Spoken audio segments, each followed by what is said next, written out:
So the Monarch, what exactly? I mean, the Monarch's a butterfly, but obviously we're not here to talk about that, right? Well, actually, that's a big part of our story. Is it? Yeah, a little What is bit. the Monarch? So the Monarch is actually a building that used to be the Bigelow Auto Garage that is behind the what was called the Ben Lomond, and now it is called the Bigelow Hotel. And so it's located on the Upper 25th Street in the Nine Rails Creative District. Is that the new? That's the new building they've been working on for the past couple of months, right? It's been a few more than a few months. Has it? Yeah, it's been on.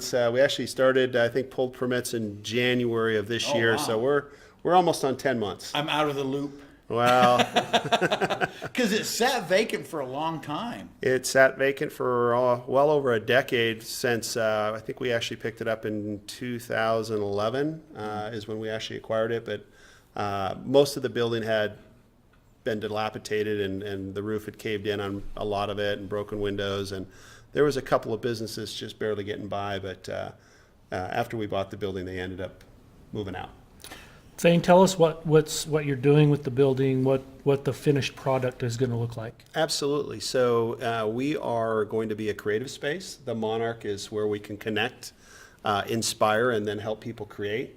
So the building's quite large. As an old parking garage, there's about 60,000 feet. We have Wow. 3 different levels. So the main level will be what we consider our creative space, and we'll have about 40 creative studios there. Very nice. They range roughly 300 square feet. Okay, great. And what else will be taking place in there? So we try to program the building where all the different businesses play off of each other. So we have what we call our bookends, the corner space that a lot of people see it's on the corner of 25th and Ogden. We love our address. Yeah, And nice. so that we're hoping to have a corner bakery, coffee shop, wine bar. That's something that we're looking for. That's one of our restaurants. The other restaurant would be on the east side. And that, whatever somebody wants to come in and lease, so it's about 3,000 feet. In the middle, we have what we would like to see as O1 Arts exhibit space. Okay. That'll be a nonprofit that kind of brings the creative heart to the center of the building. And we have about 10,000 feet of private event space. And that's on that upper, I guess, the top level, which was the upper parking tier. And we can accommodate about just under 900 from an assembly standpoint and 350 sit-down dinner. So folks can rent that private event space for weddings or for, whatever they want. Yeah, corporate events, holiday parties, quinceañeros. I mean, literally, it can do. We can do even live music venue. It's just a private event space that you would come in and lease. It'd be very nice to have another place in Ogden to do that. Well, we're unique, I think, in one aspect that we have probably one of the larger venues in the downtown core of Ogden, but we also have a tremendous amount of parking associated with the building. So when we do larger events, there's actually parking to accommodate it. That's great. Yeah, And that's always a pain trying to park somewhere when you got something going on. You drive around the block 8 times. Well, if you're all dressed up as well and you're, Yeah. it's raining or snowing and you're trying to get to your car or waiting for your car to come to you and you're outside. And so we've kind of designed and tried to think of those items where we can accommodate large groups and be very service-minded. well, it'd be very nice to have another place. Tell us the name Monarch. Where did the name Monarch come from? So the history of the building is it was built back in 1929, roughly, when the Reed Hotel had burned down and they rebuilt the Reed Hotel as the Bigelow. And Archie Bigelow rebuilt it as what we have today. And so when he did that, he built this state-of-the-art parking garage for its time. So if you can imagine that the automobiles back then, the roads, the quality of the cars, by the time they got to Ogden and would stay at this hotel, they would need some service and repair. So they Yeah, could for pull them sure. into this, state-of-the-art garage and actually service the car. And then, when they left, they'd go on their merry way. Yeah. So it has been an auto garage of its type and of some sort all the way up to about the 80s. So when we bought it and we looked at renaming the building, the Bigelow Hotel had just went from the Ben Lomond back to the Bigelow. Yeah. So naming it the Bigelow, Arts Garage or something Yeah. of that nature would be probably not welcoming to the Bigelow Hotel. Sure. And so we looked at we have an architect that has left an incredible legacy in Ogden, and that's Leslie S. Hodgson. And so he actually is the architect of our building, the Bigelow Hotel, the Perry's Apartments, the Perry's Egyptian Theater, the Municipal Building, the Forest Service Building, and the Ogden High School. So when you look Oh, at wow. those amazing architectural designs on these buildings, I was like, we need to name this the Hodson. But our marketing team kind of said it just doesn't roll off our tongues.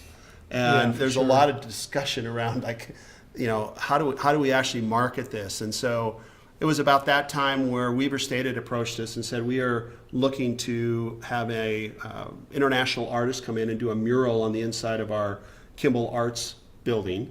Oh. And we would like to have something on the outside, preferably downtown. Would you be interested in putting this on your building? And so we thought it was a great idea. We've seen how public art murals have basically revitalized communities. And so we did one about 3 to 4 years ago on the wall around Perry's Apartments. And Okay. that really just changed that whole look and feel of that block. So we said yes. But I thought if we put a big butterfly on the side of my building, nobody's going to call it the Hodson. They're going to call it the Butterfly Building. Yeah, exactly. And so I said we should probably get in front of this and call it the Monarch. And even if we don't actually do it, because we hadn't negotiated a contract yet, and we were like, well, we're kind of showing our cards to the Yeah. artist by naming our building after the Monarch, and we actually haven't Yeah. even signed the contract. But our marketing team loved it, said whether you do the Monarch mural or not, let's call this building the Monarch. I like it. And so they did a great job at choosing the Monarch as the name. Yeah, it's great. It's terrific. And the project that you were talking about, the Monarch Butterfly Project, tell us a little bit about that. Say How that again? The Monarch Butterfly Project Yeah, so that's the wall mural. it's a phenomenal story. So Inkwell is a creative group. Jane Kim and Thayer Walker are the founders of Inkwell, and they actually came to us out of the Artist in Residency program from Summit. And when I say us, they came to the collaboration. They really did a talk at Weber State. So as the Artist in Residence at Summit, they came down and did a talk at Weber State. And Scott Petrea and Scott Springer, they actually, were looking for a wall, and our name Yeah. came up. But really, what this is they do a migrating mural. They recognize a species that is having significant population declines, and they will actually go out and do murals to bring attention to this. So they did about a 200-mile stretch of highway in the Sierra Nevadas to call attention to the declining population of the bighorn sheep. Okay. So now that was like 5-6 years ago. Now they're doing the monarch butterfly, and there used to be over 1 billion monarch butterflies, and I believe their population has declined, significantly. Yeah. And so they've now started to call attention to the monarch butterfly. They have done one in Orlando, Florida, Arkansas, and California, and now Ogden. And these are all in the migrating pathways of that species. So, the Nature Center, Ogden Nature Center, they did banners, and Weber State's doing a design that's different than ours. Ours is an opt art design. It came out of the 60s as the optical illusion art. Yeah. And so it was really progressive, and we wanted to make a fairly bold statement in our new 9 Rails Creative District. Yeah, and you can see a part of that on the screen behind Absolutely, us there. It's a beautiful piece of art. It really is, and we've had people just coming down like crazy, taking selfies and family Yeah. photos, and then it's been all over the internet. Yeah, it's awesome. It's been fantastic. So, I need to back up here a little bit because I've been thinking about this. You say you have, the building has, oh my goodness, I just lost my train of thought. Creative, Suites, yeah. studios, yes. Yeah, studios, that's what I was asking. So what is that for? Is that people, they can come rent out studios, or? That's what absolutely exactly is- correct. So we look at, we use the word creative versus artist. A lot of people automatically, if you say it's an art studio, they go to the first thing is a visual art, it's a painter, it's a sculpture, something of visual in nature. But really, the creative culture that has actually, really taken off in the last decade is everything from art to architecture.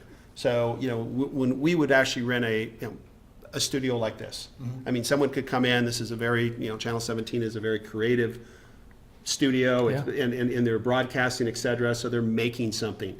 So anything from art to architecture, we will lease out, 300 square foot is the minimum we can do, but we've had multiple people take multiple spaces, so they may take 600 or 900 feet, and it's in a super creative environment. Our goal isn't a retail center. We're not looking that, hey, if people take space there, we're going to be selling things for those people. Or Can't people peddle their wares. Well, they could. I mean, if people come through it and they want to buy something or use their services, it's not prohibited.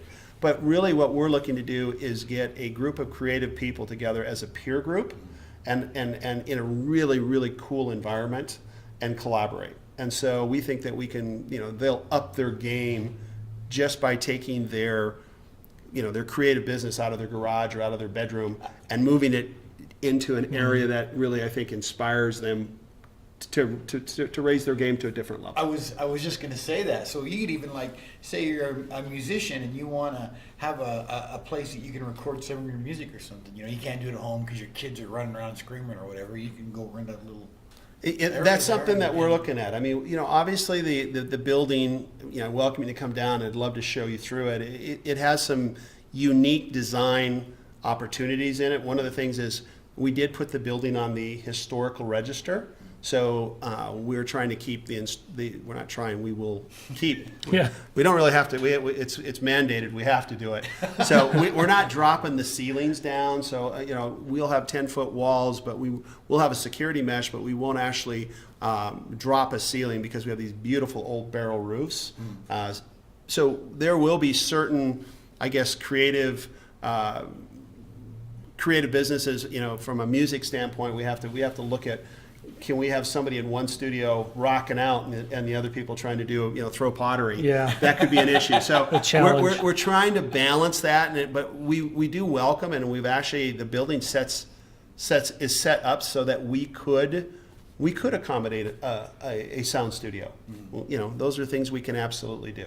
That just seems, because like you said, I always think when somebody says art, I assume it's somebody that can draw well. You know what I mean? Like that's the cartoon visual artist or side of something. it. Yeah, and you don't think about music and even what we're doing. I don't know if I'm really artistic, but what we do You're pretty here. artistic. Well, this is a very creative. You're creating a digital piece of art with what we're doing today. So this is something that's very creative. Music is very creative. There's so many elements of art and elements of creativity, I would say. So it could be graphic design, media design, just so many things. So you're not saying that we're going to do this and this, but you can't do that. You're not going to exclude any kind of art. It's going to. We're not going to exclude anyone. However, there will be certain, I would say, mediums that may not fit. So if there's something that puts off heat that we can't accommodate You because can't have a blacksmith in there. it might be tough. Yeah, our fire suppression system may not work for welding or things like that. Yeah. So Sorry, if we, Farrell. Yeah, if we can, we'll try. But Just put there it on are the parking lot. There are fume limitations. There's heat limitations. So there's certain things that we may not be able to accommodate. But right now we're kind of open to everything because we don't know where the market will bear. So we've had a great response. And most of it has been in the I would say the visual side so far, but we've had some pottery. We've had a printing shop that, when I say printing, it's the old printing presses. Oh, yeah. That's That they cool. want to do print cards and stationery, et cetera. And the equipment is phenomenal. Yeah, It's that's so awesome. cool, and That's it has neat. a very mesmerizing sound to it, which is I went down and listened to the equipment because I was a little cautious of how much noise it was going to put off. Yeah. And it was mesmerizing. And what is your timeline? I mean, I know it's not completed, the building's not complete yet, but do you have a timeline of completion and when we may Yes. look for that? And- Yeah, so we're actually just finishing up what we would call our core and shell phase. So by the end of this year, we'll actually have, what I would say our core and shell complete, and we could actually technically have occupancy. But we want to wait until some of the restaurants actually sign their leases, and then they'll tell us, oh, we want you to design it this way, or they can actually build it out the way they want. Our inside and our studios, we should be online April, May of next year is what we're shooting for. And if somebody wanted to get a hold of you and talk to you about possibly being, one of your tenants or to rent an event space, how would they do that? Well, I think right now all you have to do is go to the internet and look at all the butterflies flying around. there I you go. mean, seriously, I think good comeback. Instagram and Yeah. after this weekend we had our dedication. It's crazy. I mean, there's Yeah. just butterflies everywhere on the internet. But themonarchogden.com, Okay. www.monarchogden.com. You can find us on Facebook, Twitter, all those Yeah. digital platforms that are out there. Way above my pay grade, but I know we have people that manage them, so it works out really well. It'll be fun to have another place to be able to do events. Yeah, we're excited. I think we just bring something that's unique as well. I mean, there's Yeah. a lot of great old buildings that we have great venues for events in downtown Ogden and the surrounding area. But I think one of the things we have is parking that Yeah. kind of sets us apart. In the downtown core, to have the parking that we have, we're very fortunate. Absolutely, yeah. Yeah. I'd also love to just kind of do a shout out to really research the history of that migrating mural in Inkwell, because it's truly fascinating what she's done by calling attention to the declining population of these species. And I mean, for us to have an artist of that caliber coming into Ogden and not doing just one but three Yeah. three murals and installations. She's at Weber State now, right? Yeah, so she's actually going to be doing I think it's the lobby 2-story wall inside the Kimball Arts building. Okay. Yeah. Yeah, to do 3, that's pretty impressive. So yeah, Ogden has 3. That's awesome. It's Yeah, very that's great. neat. So So, I don't know. I think you about covered what I can think to ask there, Mike. Well, hey, I tried. Mike took up all the time. He took all my questions. So have you been down? I have not been down there yet. Well, you have to come on Yeah, down. when could I come down? So we actually do a Hardhat Tour every first Friday in conjunction with the First Friday Art Strolls. Oh, very nice. So you can get on the Facebook and sign up for a Hardhat Tour.